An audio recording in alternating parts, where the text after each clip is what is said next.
Hello, and welcome as we continue our mini Bible studies and we prepare for this Sunday, the 23rd Sunday after Pentecost, November the 8th, 2020.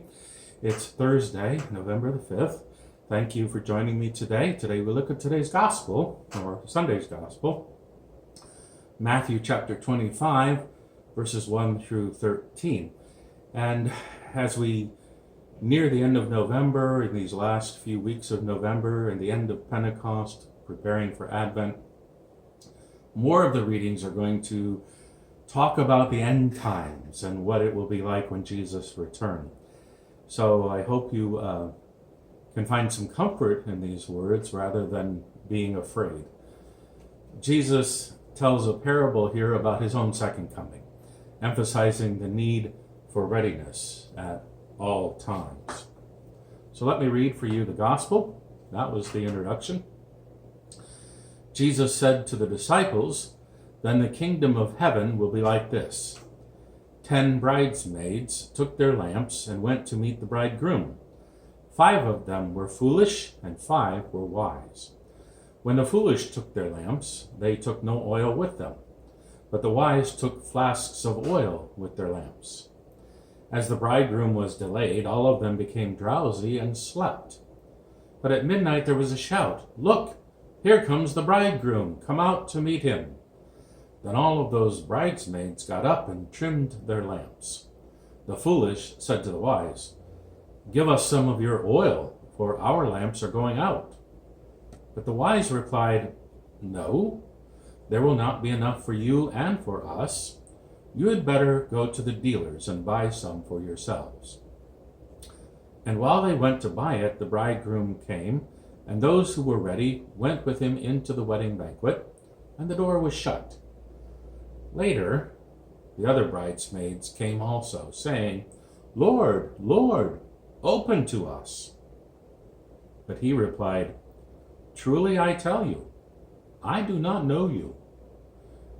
Keep awake, therefore, for you know neither the day nor the hour.'"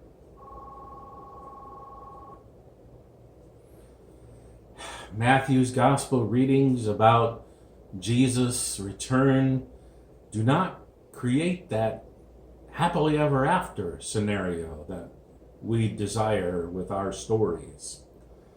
And as far as wedding banquets go, this one does not have the happy ending we also would desire for a wedding and a wedding banquet. These seem more along the lines of the Brothers Grimm fairy tales. Things do go well for the bride and the groom and the 5 bridesmaids, although the 5 who are called foolish have not prepared well, and they end up being locked out of the banquet. In this story, the groom is delayed.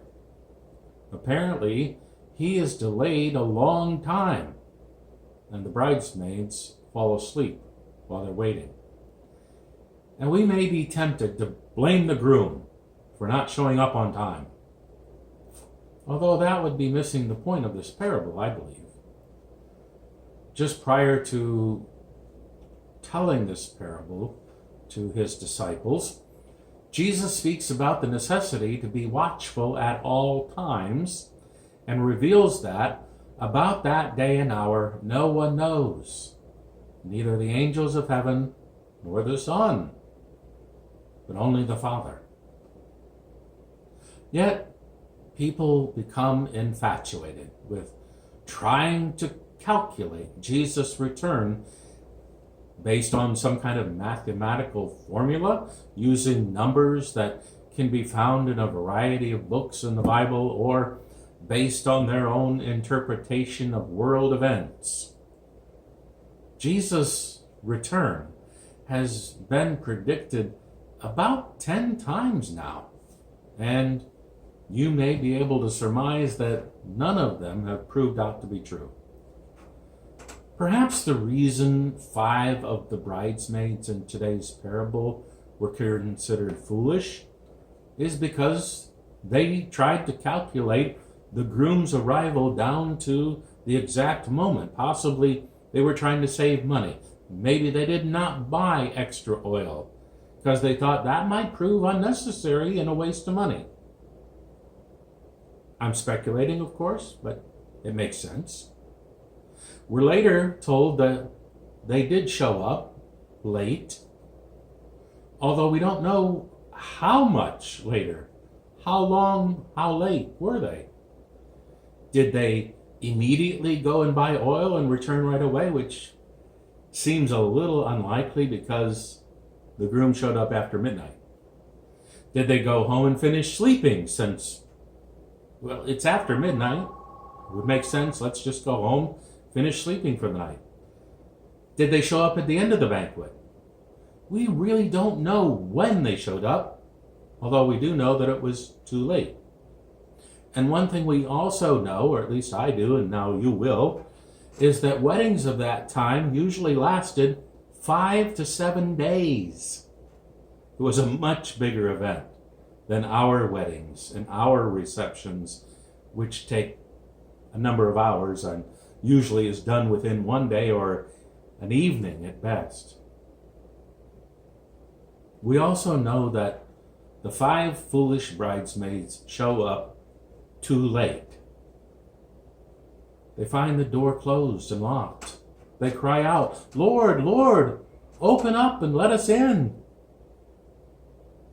And we like happy endings. We might think, well, the groom should just open up and let him in, right? Except that's not the way it works out. The groom tells them, "I don't even know you." That seems unusual. The bridegroom's refusal brings to mind Jesus' words a few chapters earlier in Matthew 7, verses 21 to 23. Jesus says, "Not everyone who says to me, 'Lord, Lord,' will enter the kingdom of heaven, but only the one who does the will of my Father in heaven. On that day, many will say to me, 'Lord, Lord.' Then I will declare to them, 'I never knew you. Go away from me, you evildoers.'" This parable is troubling because there does not seem to be very much grace within it. The bridegroom, who was late in the first place, has no mercy on the foolish bridesmaids who come too late for the party. And the wise bridesmaids who brought extra oil show no mercy to their unwise friends. Have you ever been guilty of poor planning? I know I have. Have you ever found yourself on the wrong side of a locked door? I know I have. Have you ever arrived at a business when you really need to get something accomplished that day, and the business had just closed minutes before you got there? I know that's happened to me too. After telling this parable, Jesus tells his disciples to keep awake. Now, the meaning in this is more than simply a warning about not falling asleep. We all fall asleep. The bridesmaids all fell asleep. It really carries with it this idea of being vigilant. And to be vigilant is to stay watchful, attentive, to avoid distractions, remain focused on the task at hand. As I said earlier, some people become overly invested in trying to calculate Jesus' return, and that has proven foolish. And sadly, it may even have caused some believers to stop believing. On the other hand, some people have become too complacent, which seems to be what Jesus is warning about in today's gospel reading and today's parable. And I want you to take note that Jesus is specifically talking to his disciples in today's parable. This is not a parable that he's telling to these large crowds that have been gathering around him.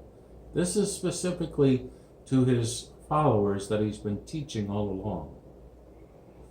Now, perhaps the message in this parable, for us in this 21st century America, is a warning about becoming too complacent, thinking we don't have to take our calling as Christians and as followers of Jesus too seriously, thinking that Jesus probably is not going to come back in our lifetime anyway, and that may cause us to lose this sense of urgency that was felt by the first century Christians, those we talked about in the second reading, who are focused on spreading the gospel to as many people as possible, as fast as possible, so that everybody gets to hear the gospel before Jesus returns. And it seems like now, 2,000 years later, without Jesus having returned, and we don't know when Jesus returns, and some people don't even want Jesus to return in their lifetime, it seems like we have lost the sense of urgency. Other things begin to distract us. Other things take priority. I'm going to go out on a limb here and say something that could get me in trouble, but now that our nation's election is over, I wonder if all of the Christians who were quite prolific in telling others about their candidate of choice will now take up the spread of the gospel with equal enthusiasm. And no, I'm not naive enough to believe that is actually going to happen. Be nice if it did, but I doubt it. Matthew often repeats this message that those who do the will of God will inherit the kingdom of heaven. Well, what does that mean? What exactly is the will of God? We'd like to have parameters so we know when we have it done. Well, we may find an answer in Jesus' last words spoken to his disciples before he departed this world. Jesus told them, "Go therefore and make disciples of all nations, baptizing them in the name of the Father and of the Son and of the Holy Spirit, and teaching them to obey everything I have commanded you." Last words are usually considered pretty important. And these were the last words Jesus spoke to his disciples before he returned to heaven.